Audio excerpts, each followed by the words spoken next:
تعد الإصابة بمتلازمة القولون العصبي من أكثر الأمراض الشائعة في الكثير من دول العالم، ما يجعل الكثير من المصابين يبحثون عن علاج لها سواء في العقاقير والأدوية أو التغذية الصحية أو بعض الأعشاب الطبيعية. وبالفعل هناك بعض الأمور التي تقلل من أعراض القولون العصبي. قبل التعرف على أفضل علاج للقولون العصبي، عليك أولا أن تتعرف على المرض وتأثيره على صحة الإنسان. فالقولون العصبي هو عبارة عن اضطراب هضمي يؤثر في الأمعاء الغليظة، وتصاحبه مجموعة من الأعراض المعوية تحدث معا في العادة، وتختلف شدتها ومدتها من شخص إلى آخر. فإذا واجهت أعراض القولون العصبي 3 مرات شهريا لمدة 3 أشهر، فقد تكون مصابا بالفعل بالقولون العصبي. ويمكن أن يسبب القولون العصبي تلفا معويا في بعض الحالات، ولكنها حالة ليست شائعة. كما أن القولون العصبي لا يزيد من خطر الإصابة بسرطان الجهاز الهضمي، ولكنه يؤثر بشدة على نظام الحياة. حتى الآن لا يوجد سبب دقيق وراء الإصابة بالقولون العصبي، ولكن في العادة يرجعه الأطباء إلى شدة حساسية القولون أو بسبب الجهاز المناعي. ومن أفضل مفاتيح التحكم في القولون العصبي هو تجنب إثارته ونشاطه، وذلك من خلال تجنب الأطعمة التي تسبب تهيج القولون، وكذلك التوتر والقلق الذي يكون أحد مسببات لأعراض القولون العصبي لكثير من الناس. كما أن الإجهاد من أعراض الإصابة بالقولون العصبي، لأنه يجعل الجهاز الهضمي مفرط النشاط، بالإضافة إلى أن العوامل الوراثية تقف سببا وراء الإصابة بمتلازمة القولون، وكذلك مستويات الهرمونات المختلفة التي تلعب دورا كبيرا في الإصابة. وربما يكون الجهاز العصبي المركزي الذي لا يمتلك القدرة الكاملة على التحكم في الجهاز الهضمي أحد أسباب الإصابة، فقد يرجع إلى ظهور أعراض القولون العصبي التي تظهر على المصاب.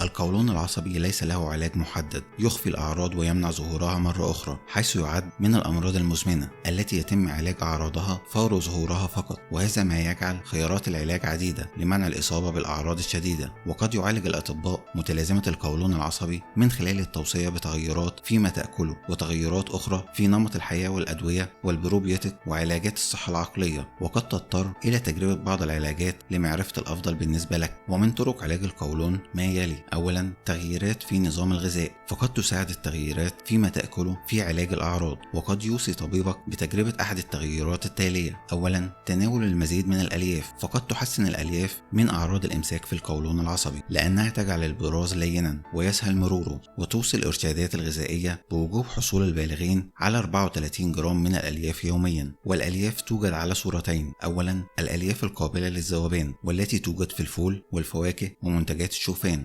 والألياف غير القابلة للذوبان والتي توجد في منتجات الحبوب الكاملة والخضروات. ولمساعدة جسمك على التعود على المزيد من الألياف، أضف الأطعمة التي تحتوي على الألياف إلى نظامك الغذائي قليلا في كل مرة. ويمكن أن يسبب تناول الكثير من الألياف دفعة واحدة إلى حدوث غازات، ما قد يؤدي إلى ظهور أعراض القولون العصبي. وقد تساعد إضافة الألياف إلى نظامك الغذائي ببطء بمقدار 2 إلى 3 جرام يوميا في منع الغازات والانتفاخ. ثانيا، تجنب الجلوتين، فقد ينصحك طبيبك بتجنب الأطعمة التي تحتوي على الجلوتين، وهو بروتين موجود في القمح والشعير، لمعرفة ما إذا كانت أعراض القولون العصبي لديك تتحسن أم لا. وتشمل الأطعمة التي تحتوي على الجلوتين معظم الحبوب والمكرونة والعديد من الأطعمة المصنعة. ويعاني بعض الأشخاص المصابين بمرض القولون العصبي من أعراض أكثر بعد تناول الجلوتين، على الرغم من عدم إصابتهم بمرض الاضطرابات الهضمية. ثالثا، اتباع نظام غذائي منخفض الفودماب، وتتضمن الأطعمة التي تحتوي على فودماب أي الأطعمة قليلة التخمر التي عليك تجنبها. أولا، الفواكه مثل التفاح والمشمش والكرز والمانجو والكمثرى والبرقوق والبطيخ، أو العصير الذي يحتوي على أي من هذه الفاكهة. ثانيا، الفاكهة المعلبة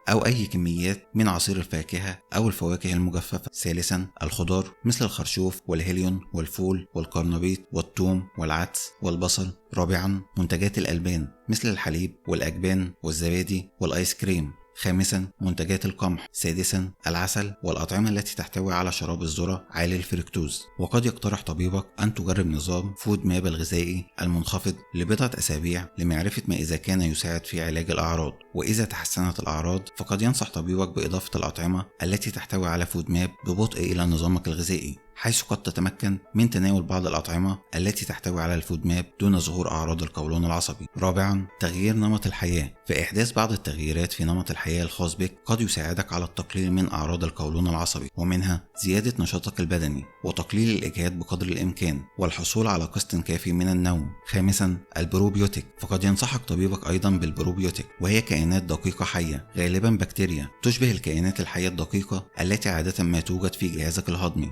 وإذا نصحك طبيبك بالبروبيوتيك فتحدث معه أو معها حول الكمية التي يجب أن تتناولها ومدة تناولها. سادسا، علاجات الصحة العقلية. فقد ينصح الطبيب بعلاجات الصحة العقلية للمساعدة في تحسين أعراض القولون العصبي لديك، وتشمل العلاجات المستخدمة في علاج القولون العصبي: أولا، العلاج السلوكي المعرفي. ثانيا، تدريب الاسترخاء، والذي يمكن أن يساعدك على إرخاء عضلاتك أو تقليل التوتر.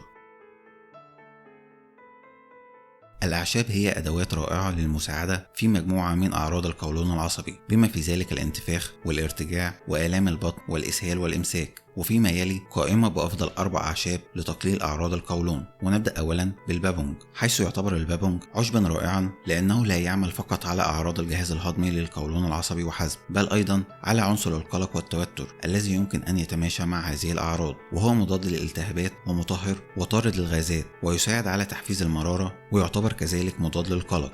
وتم استخدامه لعلاج الإسهال والتشنجات البطنية وانتفاخ البطن وعسر الهضم والتشنجات. ثانيا، عشبة القطيفة، وهذه العشبة هي مضاد رائع للالتهابات خاصة للجهاز الهضمي، وتستخدم في التهاب المعدة لأنها مخصصة لتهدئة الأغشية المخاطية، وتعتبر أيضا من الأدوية الواقية للكبد، لذا فهي تستخدم لحماية الكبد ومساعدته على أداء وظيفته المثلى. ويمكن شرب القطيفة كشاي أو تناولها في سائل أو كبسولات. ثالثا، الشمر، وهو من الأعشاب الرائعة للجهاز الهضمي، حيث يستخدم كطارد للغازات ومضاد للالتهابات، وله طعم مميز يساعد على تنشيط الهضم. رابعا، الكركم، وهو من أفضل الأعشاب على الإطلاق لمرضى القولون العصبي، حيث أن الكركم مضاد للالتهابات بدرجة عالية، وينصح دائما بوضع الكركم في مجموعة الإسعافات الأولية الخاصة بك إذا كنت من مرضى القولون. العسل هو غذاء مثير للجدل من القولون العصبي، لكن يمكن الاستفادة من خصائص عسل مانوكا في علاج القولون العصبي. فقد يقلل عسل المانوكا من التهاب الجهاز الهضمي، كما أنه مضاد للالتهابات ومضاد للأكسدة ومضاد للجراثيم والفطريات والفيروسات، ومفيد لجهاز المناعة وتنظيم الهرمونات، ويساعد على الوقاية من أمراض السرطان. متلازمة القولون العصبي هي اضطراب شائع في الأمعاء الغليظة، ويسبب القولون العصبي آلاما في المعدة وحركات الأمعاء غير المنتظمة. ولسوء الحظ لا يوجد علاج نهائي للقولون العصبي حتى الآن، لكن يمكن للمصاب أن يتعامل معه باحترافية للتقليل من الأعراض. فبجانب طرق العلاج التي ذكرناها، يمكن الالتزام بهذه النصائح لتجنب تهيج القولون العصبي وظهور الأعراض. ونبدأ أولا بتقليل المحفزات التي تثير القولون العصبي، مثل القلق والتوتر والإفراط في استخدام المضادات الحيوية، أو الإفراط في تناول الكحول أو تناول الكافيين. ثانيا، تجنب التوابل، فيجب ألا نعتمد على الكثير من التوابل في الأطعمة لأنها تعمل على تهييج القولون العصبي والتسبب في انتفاخه وظهور آلام به. ثالثا، الإكثار من شرب المياه كل يوم وعلى حسب الكمية التي يحتاج إليها وزنك، ويفضل ألا تقل عن 3 لتر في اليوم الواحد. وفي نهاية حلقتنا نتمنى لك دوام الصحة والعافية، ولا تنسى الاشتراك بالقناة والإعجاب بالحلقة وترك رأيك في التعليقات.